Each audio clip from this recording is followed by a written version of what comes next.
ಮಹಾಜನ ಸಭಾ ಬೆಂಗ್ರೆ ರಿಜಿಸ್ಟರ್ಡ್ ಹಾಗೂ ಮಂಗಳೂರು ಮಹಾನಗರ ಪಾಲಿಕೆ ಜಂಟಿ ಆಶ್ರಯದಲ್ಲಿ ವಿವಿಧ ಸಂಘ ಸಂಸ್ಥೆಗಳ ಸಹಕಾರದೊಂದಿಗೆ ಬೆಂಗ್ರೆ ಸ್ವಚ್ಛತಾ ಕಾರ್ಯಕ್ರಮ ನಡೆಯಿತು.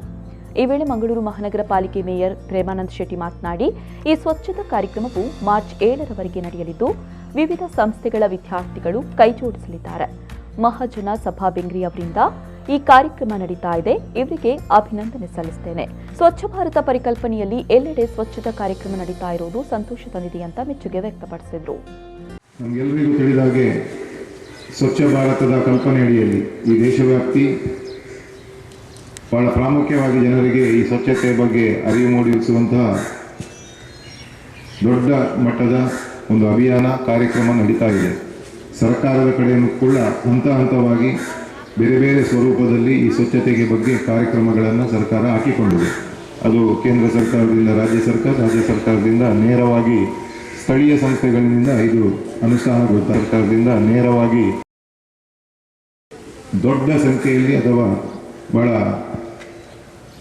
ದೊಡ್ಡ ಅಭಿಯಾನವನ್ನು ನಿರಂತರವಾಗಿ ನಮ್ಮ ಈ ಜನತೆ ಅದರಲ್ಲೂ ಸಂಘ ಸಂಸ್ಥೆಗಳು ಬಳಿಕ ಮಂಗಳೂರು ಮಹಾನಗರ ಪಾಲಿಕೆ ಜಂಟಿ ಆಯುಕ್ತರಾದ ಸಂತೋಷ್ ಕುಮಾರ್ ಮಾತನಾಡಿ, ಈ ಸ್ವಚ್ಛತಾ ಕಾರ್ಯಕ್ರಮ ಕೇವಲ 3 ದಿನಕ್ಕೆ ಸೀಮಿತವಾಗಿರಬಾರದು, ಬದಲಾಗಿ ದಿನನಿತ್ಯ ಈ ಪರಿಸರವನ್ನು ಸ್ವಚ್ಛವಾಗಿಟ್ಟುಕೊಳ್ಳುವ ಮೂಲಕ ಇತರರಿಗೆ ಮಾದರಿಯಾಗಿ ಅಂತ ಹೇಳಿದರು.